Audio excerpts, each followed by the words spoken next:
misty watercolor memories of the way we were.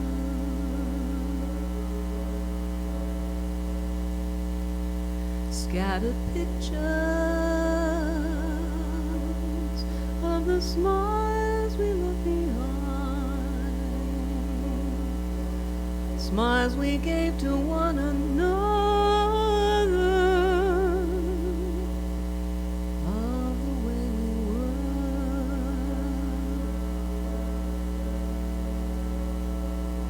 Can it be that it was all so simple then? Or has time rewritten every line?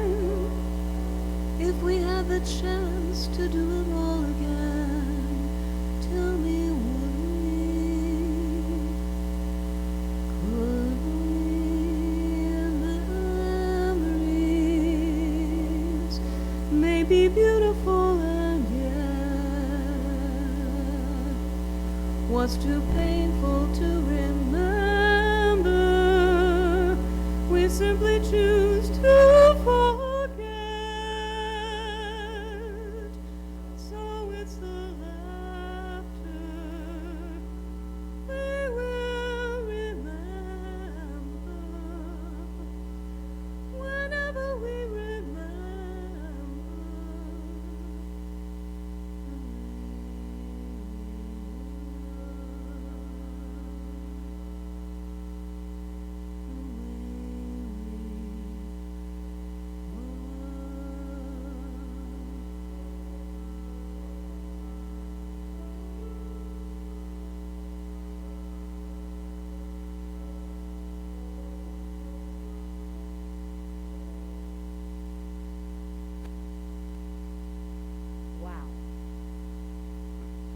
Barbara Streisand has nothing on you. All right.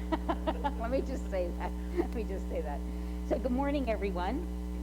Thank you all for being here this morning. What a lovely gathering of folks that many I haven't seen for a while. So I'm so glad you're here today. So let us stand as we do our opening song, Every Time I Feel a Spirit.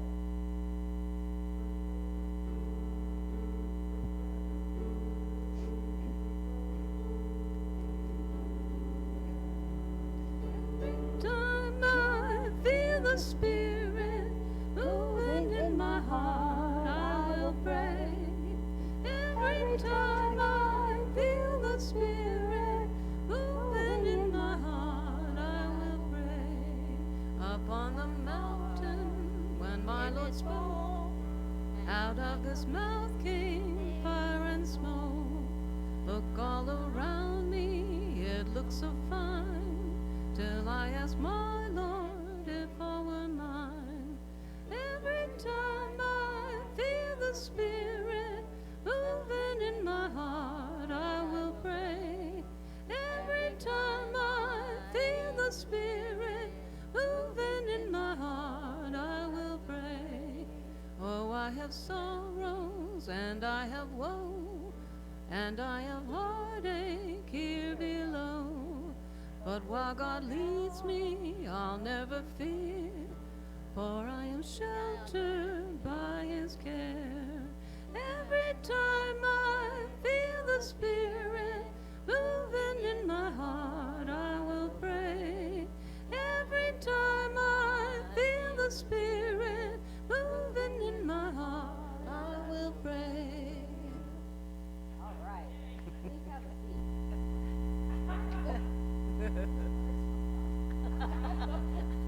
Anyway, that's okay.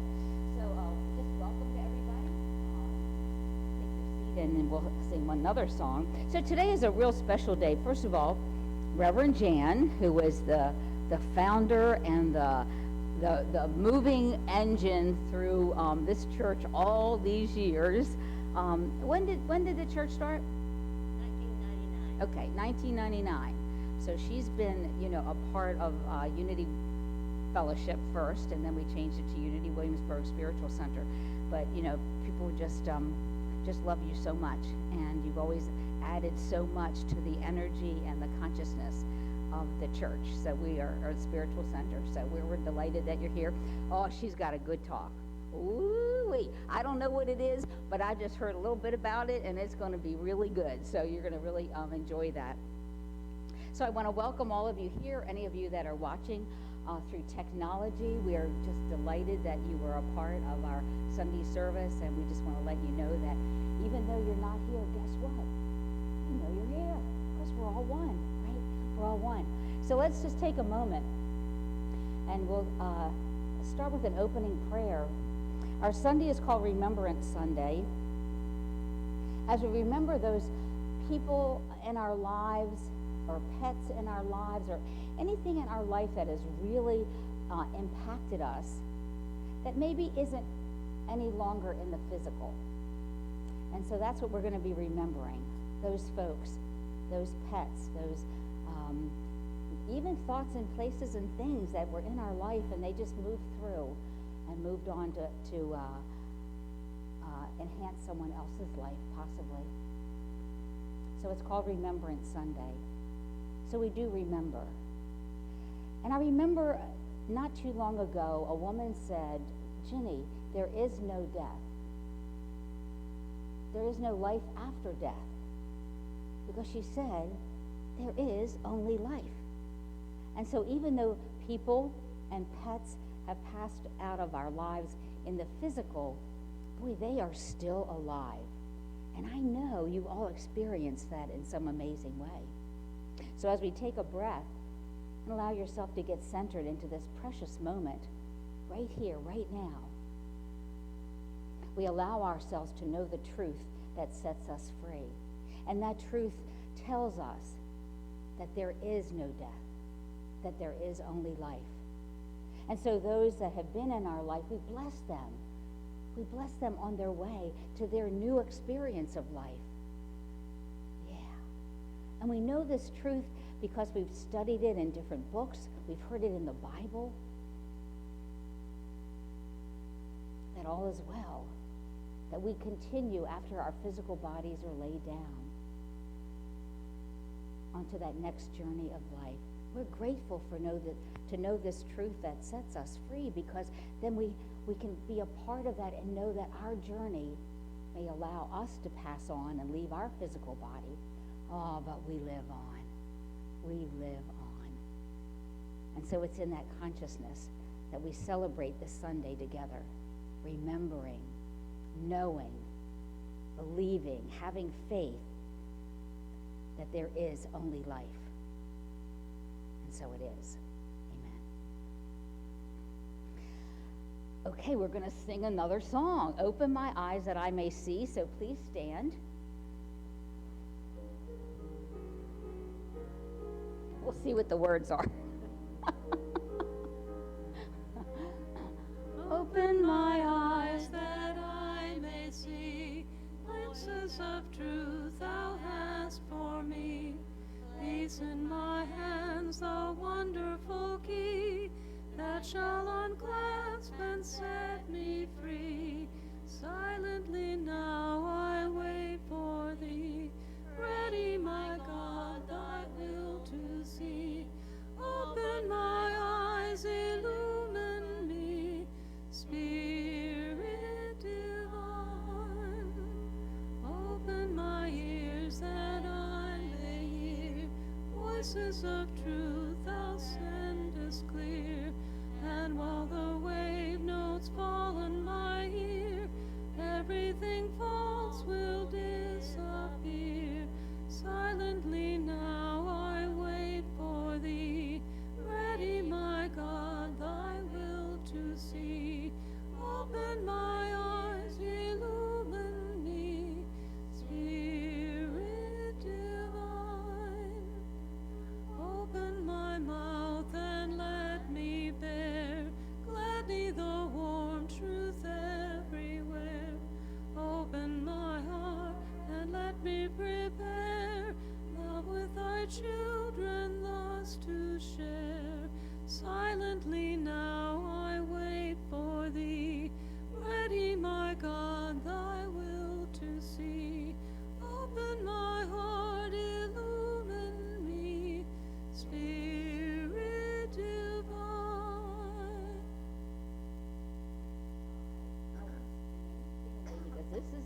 opportunity that we have to acknowledge that each of us is an expression of God, that we are the infinite power and presence of God moving in and through us. So we look at each other, eyes to eyes, and say that the Christ in me greets the Christ in you. Christ in me greets the Christ in you. The Christ in me greets the Christ in you. The Christ in me greets the Christ in you.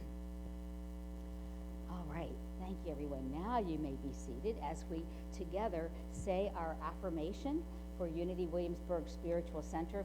I know we say this every week, but I mean, really feel what this is saying about what's that energy we are putting out into the Williamsburg community and out into the world as we say together. Unity Williamsburg Spiritual Center is a radiant center of divine life, light, and love. We are a thriving, prosperous spiritual community that honors the divine presence in all and celebrates our oneness through loving service in our community. Does that sound like us? All right, very good. All right, now the beginning of every month we decided that we were going to do a different Lord's Prayer. And so this is the one that we have picked for ourselves this Sunday. So let us say this together. And again, these words are different, but see if that experience of these words just move you in some particular way as we say together. O presence and power within us, being of life of all, how we are filled, how we overflow with infinite love and gladness. We shall this day sow grace and peace, and show mercy to all, and gentle loving kindness. And we shall not be so self-serving, but a constant source of giving, for ours is the essence and the wholeness and the fullness forever. What do you think? Like that? All right, we're going to sing one more song, so you get to stand up again. And we're going to sing Sweep Over My Soul.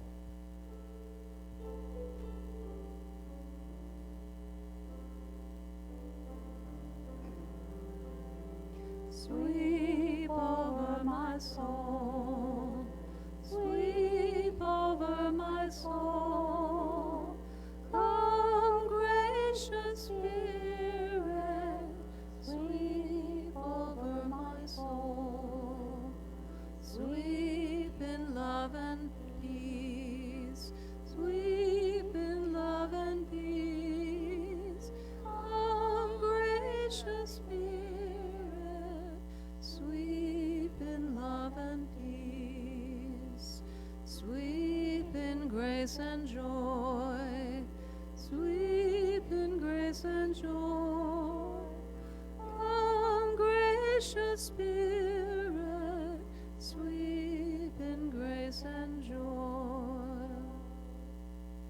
All right, please be seated. So is there anybody brand new here this morning that I might have missed when they walked in the door? Anybody? Haven't been here before? Wait a minute. Is there somebody in the back row that... Well, guess what? We're just delighted that you're here. And then also so many of you that have been a part of Unity Fellowship Church and Unity Williamsburg. We're just so delighted that you all are here today. So we welcome all of you. And please come back. Yeah, please come back and see us again. Now we always would do the prayers and celebrations, and we would invite people to say those out loud. We've made a little shift in that, so we ask you now, take a moment and close your eyes if you'd like, and just think of people that you would like to be held in prayer, that we can all surround them in prayer now. We know we don't really need a name. We know we don't really need a condition. Just hold that person in your heart.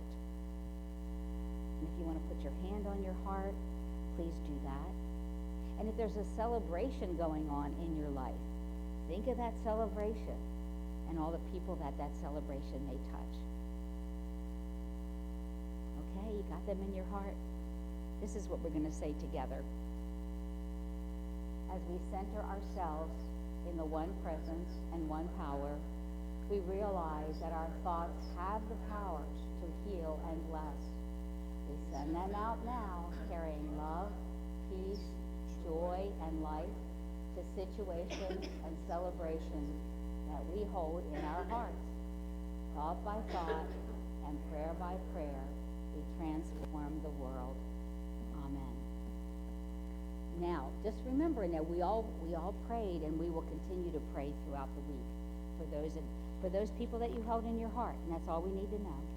And now I'd like to invite Jude to come on up. She's our platform assistant for today, and take it away, Jude.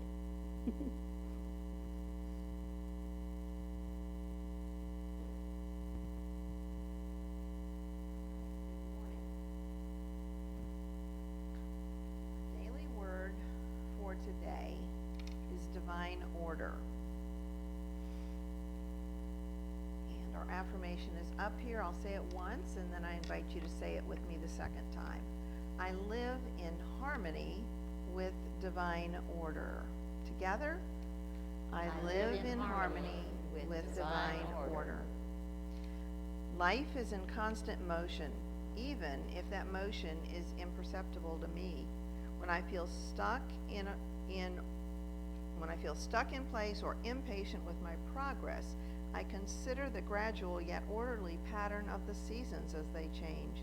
The single golden leaf I notice one day will become part of a blaze of color in just a few weeks later. The brisk chill in the morning air soon will lead to biting cold and snow. All right, that just totally threw me because I don't like the snow. Sorry. The first tender seedlings of spring will bring bright blossoms and a verdant canopy, followed by the long, sultry days of summer. Little by little, one season turns to the next. My growth and understanding may happen in much the same way. Even if I don't notice changes day to day, my life is always in motion and in order. Scripture from James 2:22. You see that faith was active along with his works, and faith was brought to completion by the works. And then we have additional scripture from John 5:25.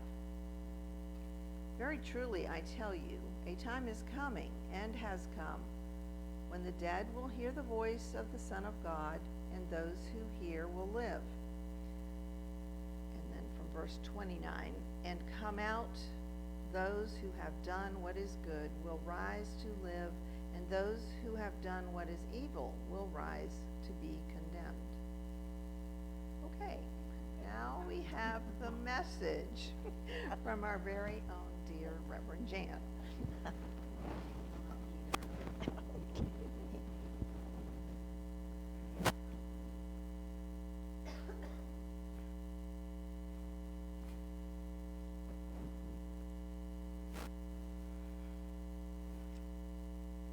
Good morning. And what a joy and a privilege I have this morning. This idea of what I'm going to be bringing this morning has been with me for a long time, and all of you seem to know it also.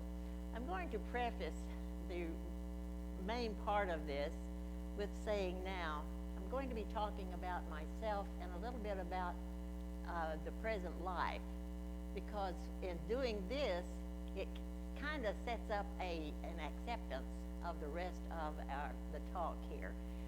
I was born and all in a pretty spiritual family, and it was pretty much of a normal thing for us. But also the normal thing was the necessity or the deeds of strange things that happened in my family that to me was normal. My mom was always seeing shadows of things, and she was telling me what it meant. And this was happening. My brother was telling all of his stories, and I knew what it meant. So in all of my life, it's just been a normal thing. It hasn't been anything adverse or shocking or anything. So I wanted to pass that along with you this morning to let you know that what is happening is just normal as far as I'm concerned. And the thing that really pleases me to know, a lot of you can do the same thing. All you have to do is to realize that what you're hearing is not just words. It is something that is really necessary.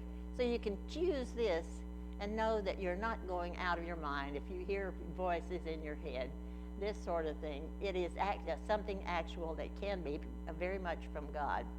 So I start out with the idea that, yes, I was born into a, quote, spiritual family or a regular family, and the mother did go a little bit farther than a lot of mothers do, and she did explain a lot of the shadows and a lot of the things that happened in my early years.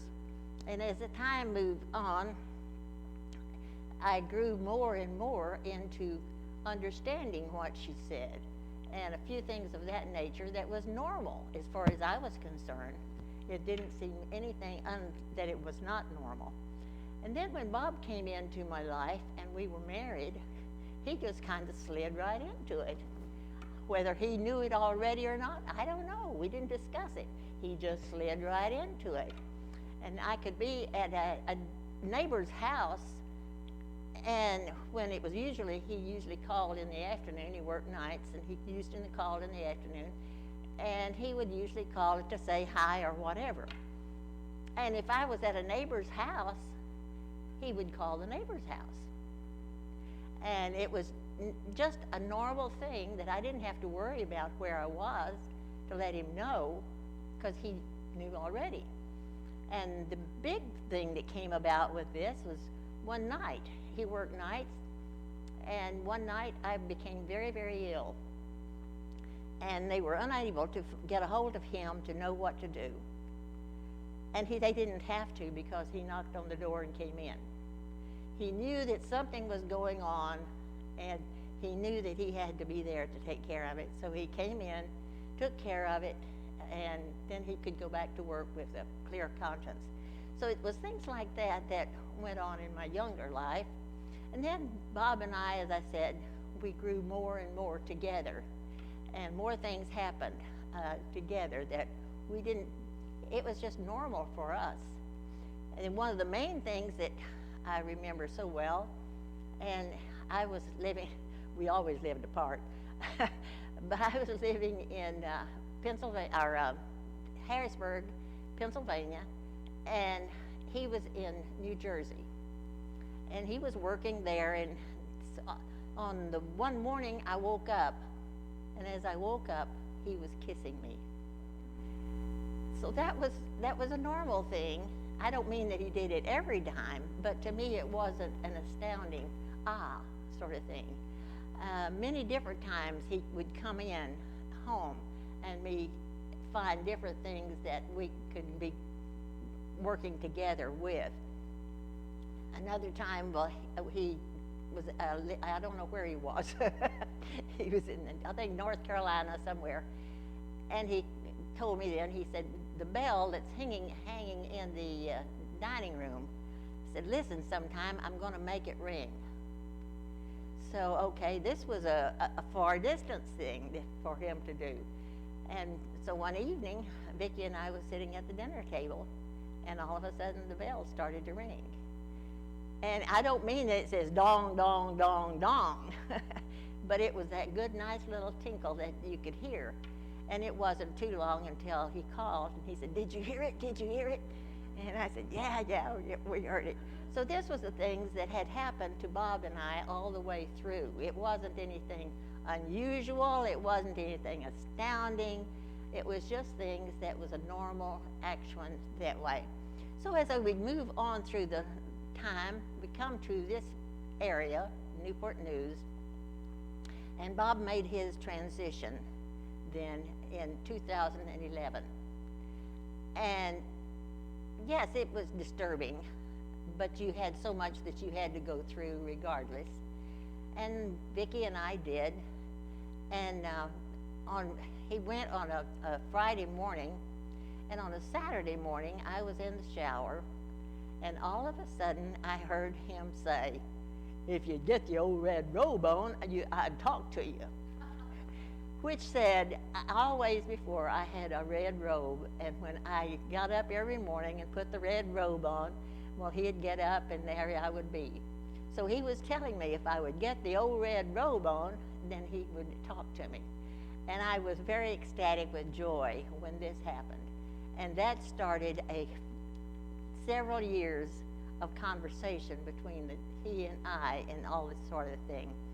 He told a lot of things that would be very interesting to each one of us.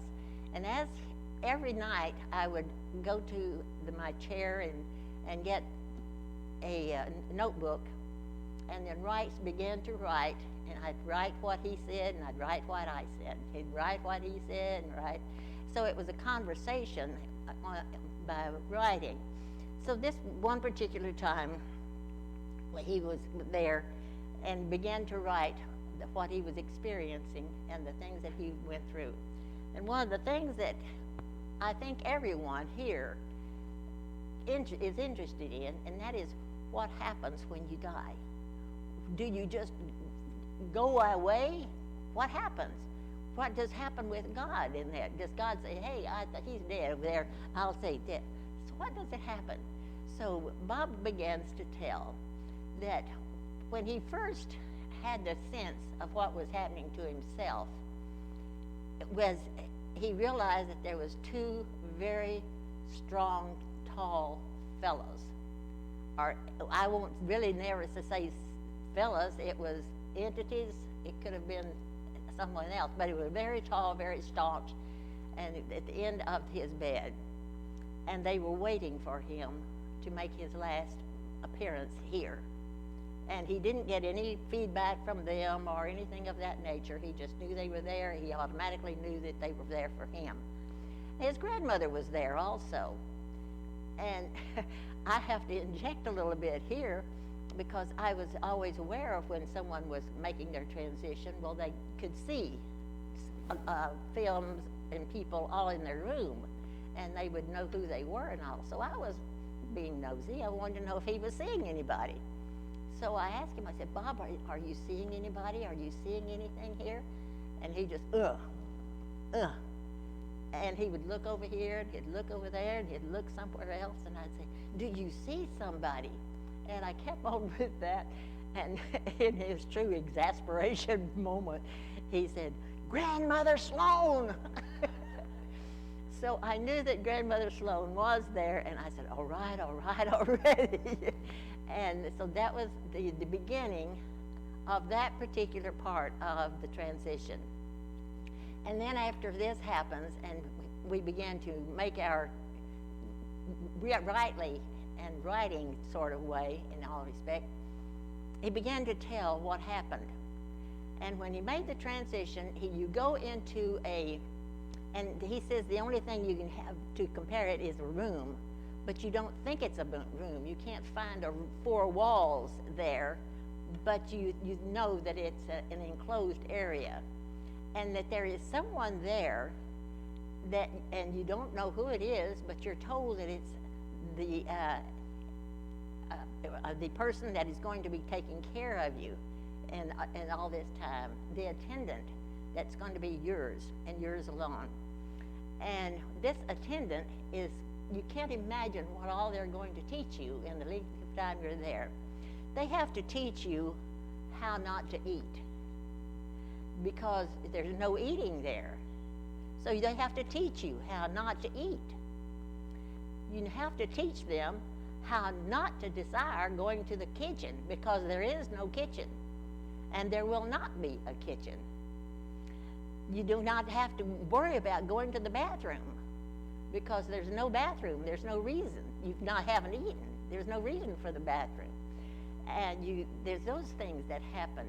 And so constantly, this attendant is helping you learn these things. And as you go along and learn them, there's all sorts of things you realize you didn't know. And as they go along, they begin to tell you how to breathe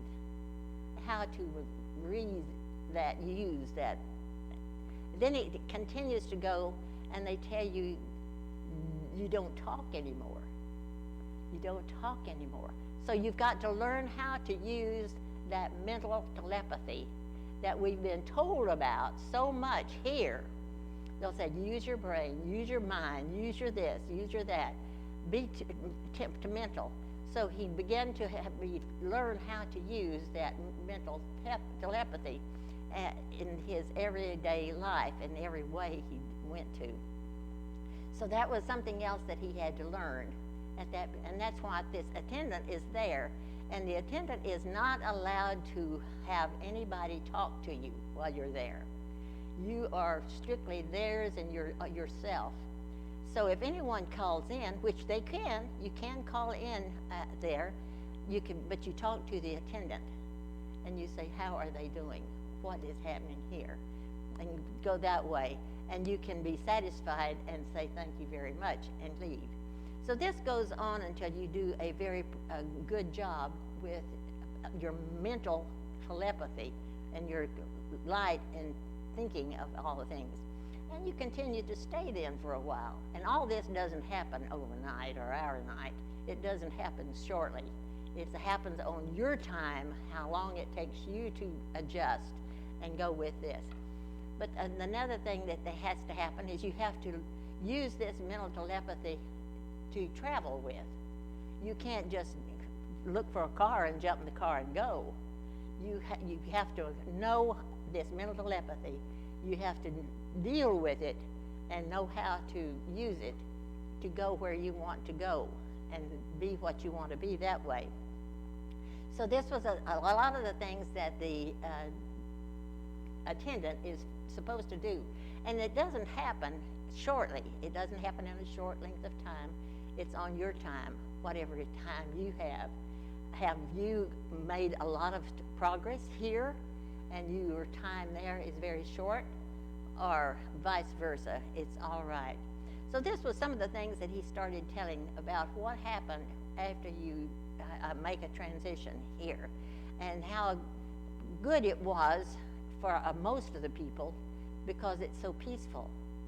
The first thing that he said was interesting was the fact that God was everywhere. There was a light of everywhere. It was a bright, bright light everywhere. But God was everywhere.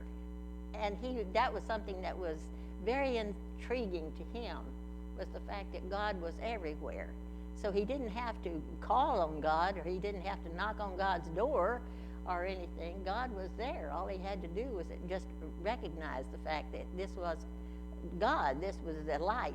He said that everywhere is light. There is no darkness there anywhere. It's like a bright sunshine that we have consistently. And it's all bright light. And this is all part of God and working in that respect. So that was some of the things that he dealt with to begin with. And the main thing that I thought was interesting when the time came, he kept saying, I don't know when I'm going to get to move. Well, what are you moving to? Where are you moving? Aren't you moving? That was the truth of it. They don't have to stay in this area. They get to go out into, if you want to say, out into heaven, out into this beautiful countryside that they had been just viewing in all respects. So he got to move out. And at this particular time, they were allowed to choose if they wanted to go into a room, or if they just wanted to just wander around outside. That was their privilege. It was okay if they wandered.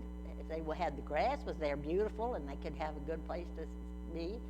But it was up to them. So that they had to decide. Well, he decided he wanted a room. And so he chose this room, but yet it was not a closed-in room as we would think of it, because he could still see through the glass. He could still see through whatever was there. And yet he was protected. He was talked to, whatever, but he could see it was it. And he didn't have to stay in it all the time. He could go where he wanted to go, but this was provided for him for comfortable.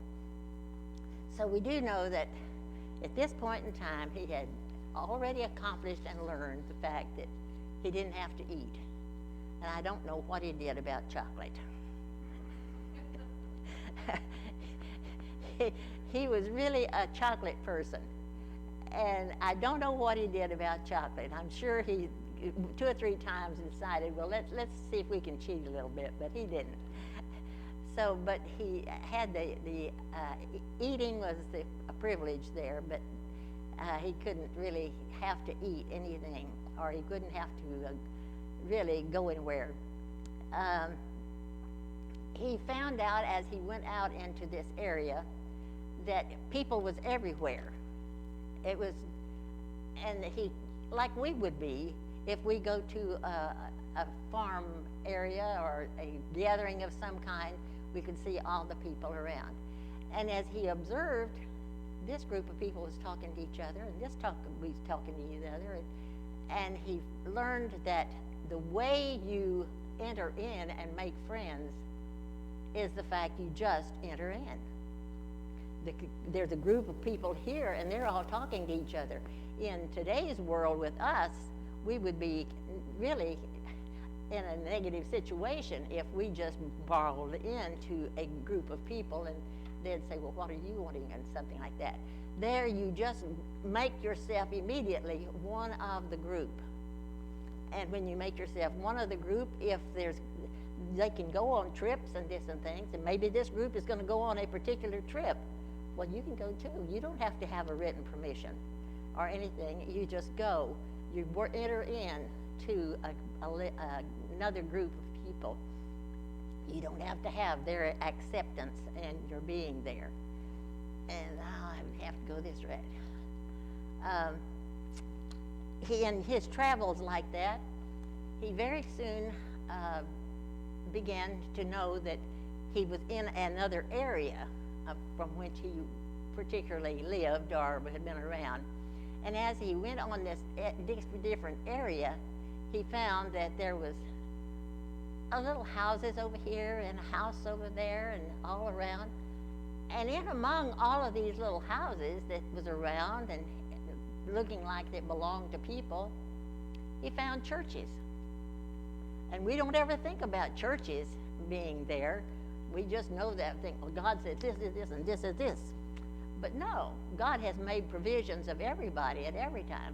And around in this area was smaller churches. It wasn't grandiose or anything like that, but it was a provision made for people that had been into a spiritual or religious atmosphere here and felt that that was what they needed there. So that was provided for them. And so he was interested in that. But the main thing he was interested in was the cathedral. There was a cathedral there that was, when you own the television now and you look at all the prince and princesses movies and what it's like for a big building there, this was what the cathedral was like. He said it was huge in place, but just absolutely sparkle with white light. And as he looked at all of this, he naturally, knowing Sloan, he said, let's see what else we can find here. So he makes his way down and into the building, and he looks down at what we would consider the pulpit. And of course, being raised in that kind of an atmosphere and all, he expected God himself to be standing in the pulpit. And he looked, and there was no person there, but a streaming, flashing light. There was nothing but a beautiful light that was in this pulpit, and that was giving a message to whatever needed to be received. So that was one of the most interesting things to him, and to know that he can go there anytime that he wants to. He can go back, he can go into this place, and this beautiful light is there waiting to give him the message that he needs. So that was another thing that he found out in this way. And he found out how he could contact a friend of ours. A friend of ours was very much a book person. So he went to a library and looked up her, and and in fact, Jean Westwood was the woman, and all of you have heard the name many times.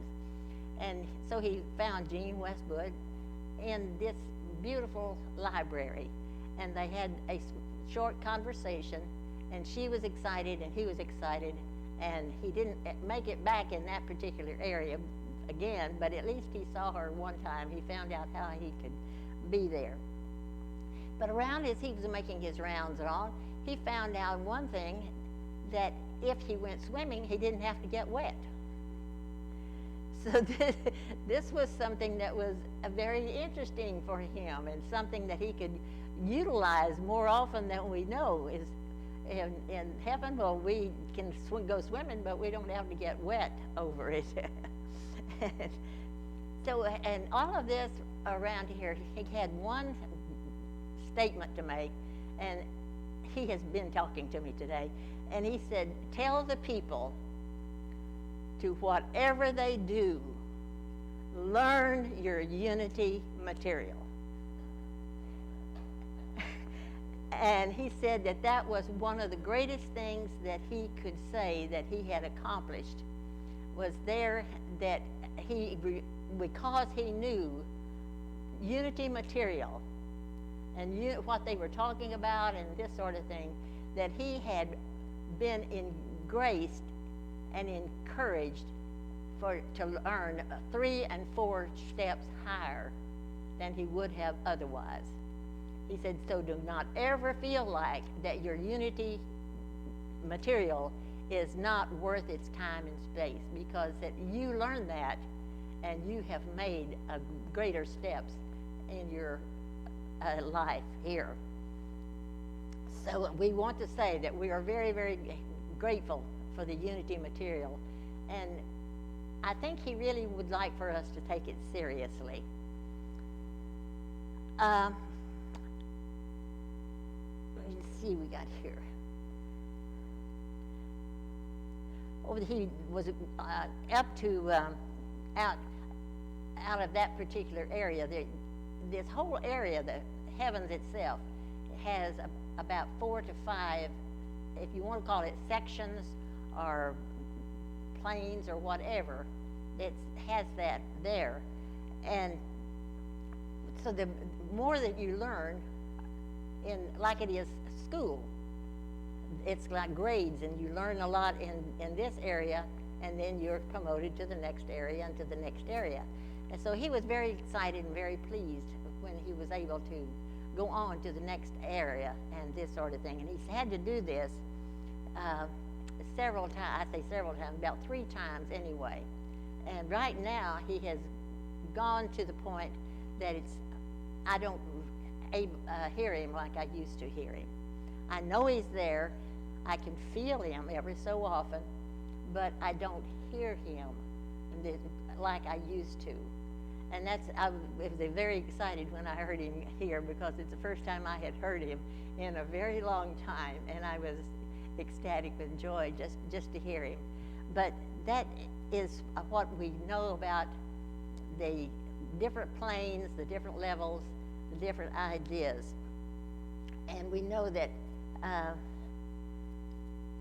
different things, they're beautiful there. The gardens are gorgeous. The grass on the ground is better than any grass you've ever seen. And it goes on and on with the different things that we can see and can look forward to. And we know then there's one thing that I would like to share with all of you, because sometimes people feel like they can't do this. They can't hear things. They can't write. They can't do this and this. And they block God's coming to them. Well, I'm going to tell you, the way Bob and I did it and do it is you just listen. You just listen. And you are surprised sometimes when you hear that beautiful voice that you are accustomed to. You get understanding from there. And then you can go ahead and you get a different understanding, just to know that it's maybe somebody else talking to you, but you're learning something every time after you're hearing this. And when you sit down, the way Bob and I always did it was just sit down and listen at night. And then I would have already the pen in hand, and it's strange, but you start writing. You don't know how you're doing it. You think it's strange, and it is strange to you, but you just write, and then you quit. You know when you're finished with that, and then you start whatever you want to tell the individual. You write just what you want to tell the individual, and you get to the end of that, and you go back. Now, I'm not saying that this is the only way to do this. I don't know what your way might be, but this is the way I do it, and it's a way that has happened in fact. And it was a beautiful, beautiful thing for Vicki and I, for her to be able to do this with her own husband. And it was quick. It was just like that. He was gone. She was being very quiet, and she had been around her mother long enough and whatever. And all of a sudden, she starts writing. And she has not stopped writing in the last 3 years. And it's been a blessing to her. So it's not something that everybody can't do. If you want to do it, you can try it. Try it with love, try it with understanding, try it with thanksgiving, and you go with it that way. So that's the idea. So it's like anything else. One thing that he did say that I do want to put in here, in fact, is he did see where the angels stay. And I thought that when he wrote that, he said, I never thought about so many angels. And the way he put it, it was many, many angels that he always could work with and go with. And I did want to put that in there. So I always say that we know that angels are here, and we know that they are working for our benefit. He also saw some different camp areas, and he saw the American Indian camps, and then he saw some animal areas. And so as a result, he has really seen around, and this is only about the first fourth of what he might have seen. So with that, I will say to you, know that you can do it too, and know that there is no such thing as death. There is not anything such death. We may have missing somebody. We may be taking out of this particular area, but there's no such thing as death as such. And there's also no such thing as grief. We don't have to grieve over someone. We can be very sad that miss them and that sort of thing, but we don't have to grieve because we know they are doing fine. They're doing fine. And every time they make any kind of a progress or anything of that nature, then they are recognized there. It's not that they are just ignored all the way around. And Bob says that if you've accomplished something there, then they have, like we would have an organization of Thanksgiving, and they would call on this person and tell what this person's done, just exactly like we do it here. And so as a result, he has gone through that. And there's much more, and I'll shut up.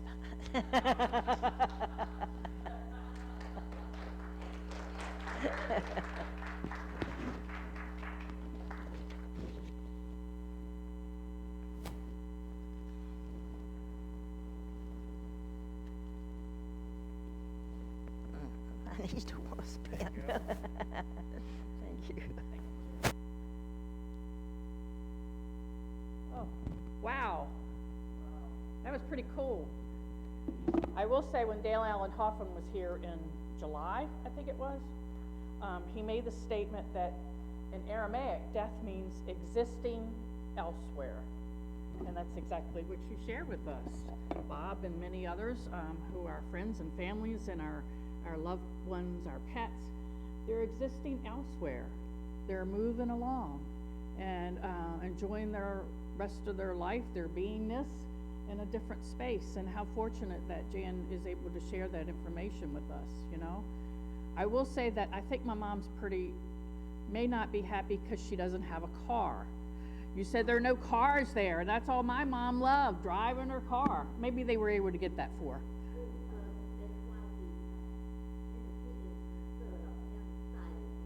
Okay. Always a part there of their transportation. Oh, okay. They can go wherever they want to go, but they have to learn how to do it. Well, it probably took her a while to do that because she loved her car. She was really upset with us when we had to get rid of it. Anyway, thank you, Reverend Jan. That was wonderful. We are so grateful for what you shared with us. Thank you, thank you. We are truly blessed. As you can see, we have a ceremony. We're lighting candles for our loved ones, and some folks have brought pictures. I thank you all for bringing a picture or a memento. And if you did not, there's some index cards there, and you can write the name of the person on the index card if you wish. So what we have, there's some tea lights here, and matches. We put our Christ candle down here on the table, so if you'll take a match and light it by the Christ candle, and then light one of the tea lights, and put your card on the table. Paulette's going to play some beautiful music during this ceremony, and write the person or persons on the index card that you wish just to share with all of us, and we will be praying for them, and you'll be lighting a candle for them. So just take a moment and quietness right now, and let's just think of the person that we would like to write on our index card, or the person whose picture is on the table. Someone that blessed us, whether it be a family member, a friend, a pet, because we know our pets are our family, aren't they?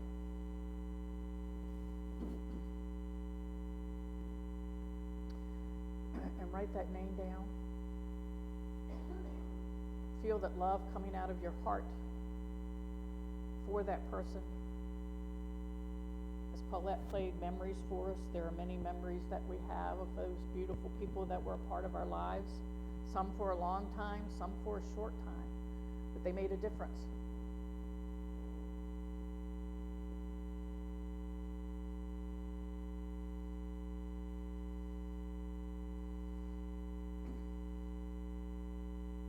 They made a difference in our lives.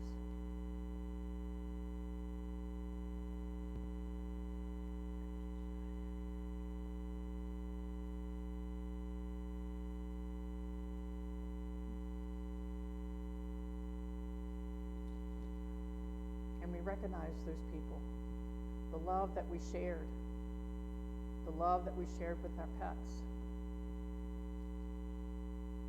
the things that were taught to us.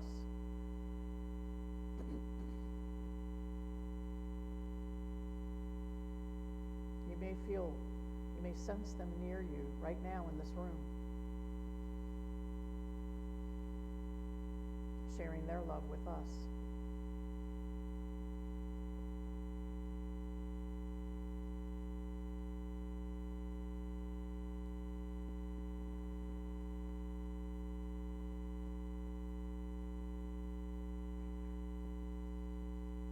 And be grateful for that wonderful message that Reverend Jan gave us, that they may not be here in the physical, but they are existing elsewhere, learning new things, seeing different places.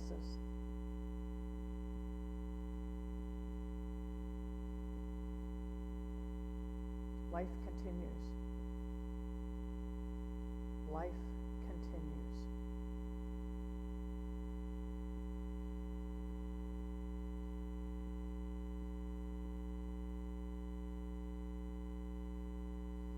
Now Paulette will start playing some lovely music. You can come up and light your candle, and there's sand to put the match in, and just lay it on here on the table.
good? Okay.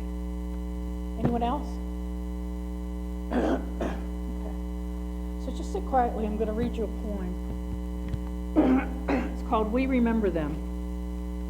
Rabbi Sylvan Kamen and Jack Bremer. So just close your eyes. Take a nice deep breath. And after the poem, just move on into meditation. At the rising of the sun and its going down, we remember them. At the blowing of the wind and in the chill of winter, we remember them. At the opening of the buds and in the rebirth of spring, we remember them. At the blueness of the skies and in the warmth of summer, we remember them. At the rustling of the leaves and in the beauty of autumn, we remember them. At the beginning of the year and when it ends, we remember them. As long as we live, they too will live, for they are now a part of us as we remember them. When we are weary and in need of strength, we remember them. When we are lost and sick at heart, we remember them. When we have joy we crave to share, we remember them. When we have decisions that are difficult to make, we remember them. When we have achievements that are based on theirs, we remember them. As long as we live, they too will live, for now they are a part of us as we remember them. So let us just sit in the silence and remember them. Remember our relationships. Remember the love that we shared with each other. Remember the things that we learned when they were here with us in the physical. And now knowing that they just exist elsewhere. We remember them.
Gently come back and listen to her song.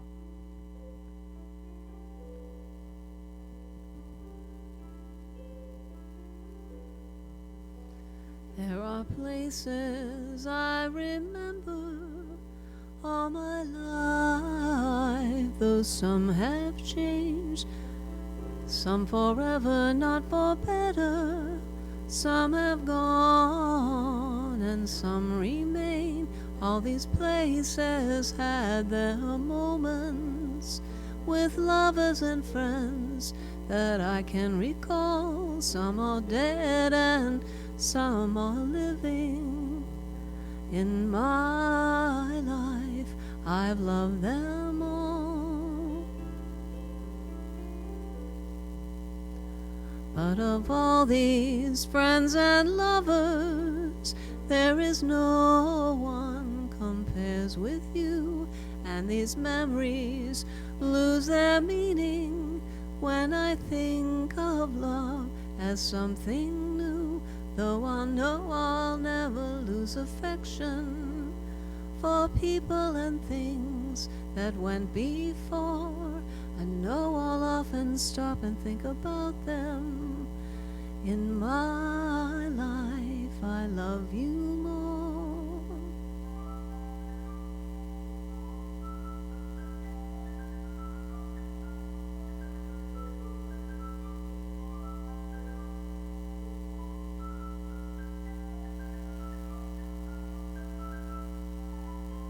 Though I know I'll never ever lose affection for people and things that went before, I know I'll often stop and think about them. In my life, I love you more. In my life, I love you more.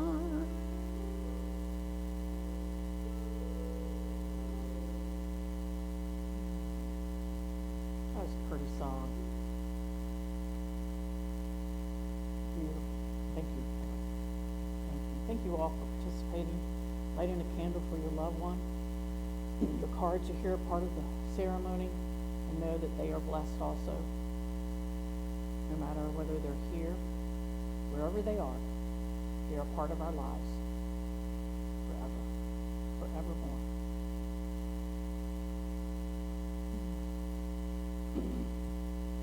Now is an opportunity to bless this church, bless the Spiritual Center. In doing so, we not only bless the people that are here, we bless the people that are in our surrounding area. So let us take out our offering, hold it in our hearts, hold it in our hands, and let us together say the prayer of plenty. Together, in the infinity of this moment, all is perfect, whole, and complete. We acknowledge the one presence and one power expressing through us and Unity Williamsburg Spiritual Center every moment of every day. We open our hearts to the wisdom and intelligence that exists in the universe and in our minds, through which all answers, resources, opportunities, solutions, creativity, and all healing comes. All doubt is as we would trust that our needs are being met in this moment. Divine order is unfolding for our highest good now. And so it is. And so it is.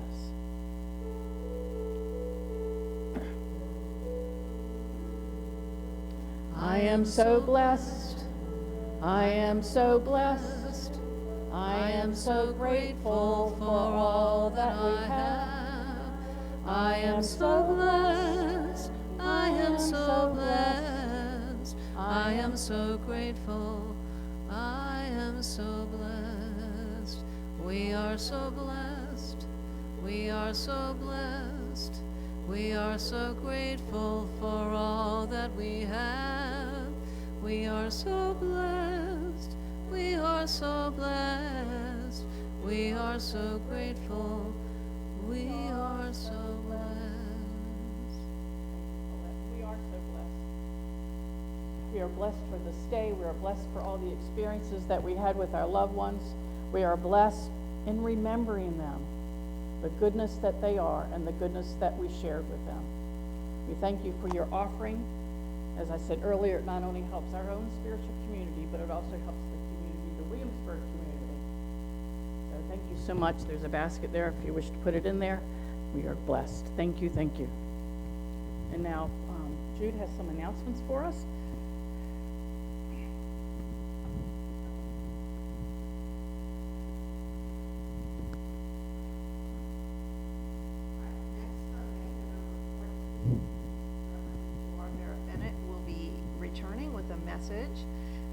Of living the abundant life.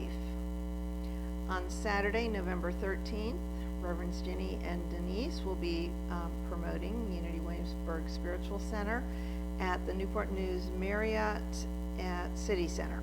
And we're looking for volunteers to help give out information at the table. So connect with one of the ministers to let them know if you'd like to volunteer. That's on November 13th. It's a Saturday. Tuesday, November 30th, Joshua Ignacio, will be returning for 30 or 60-minute sessions during the day and a 1-hour group session at 6:30. Flyers are on the bulletin board, and if you wish to sign up for an appointment, see Reverend Denise or contact her at deniser741@gmail.com.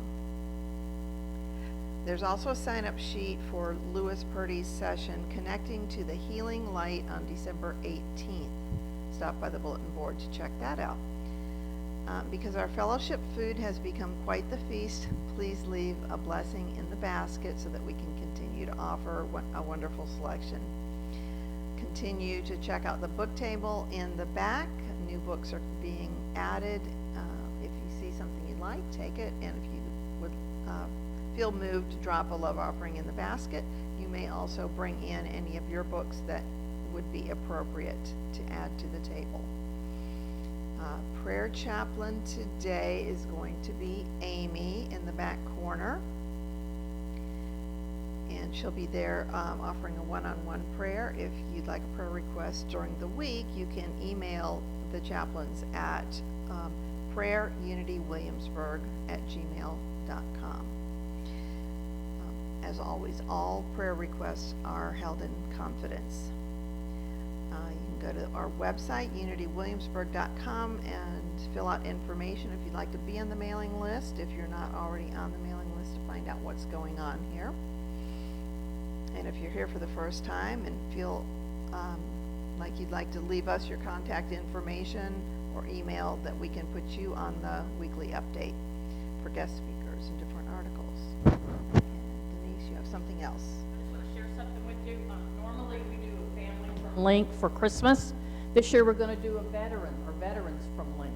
So they have that program also. So I'll be getting the information soon, and we'll be sharing that with you. But we're doing veterans this year, and that's kind of special.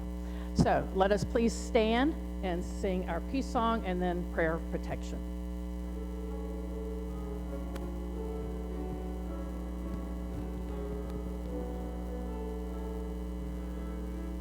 Let there be peace on earth, and let it begin with me.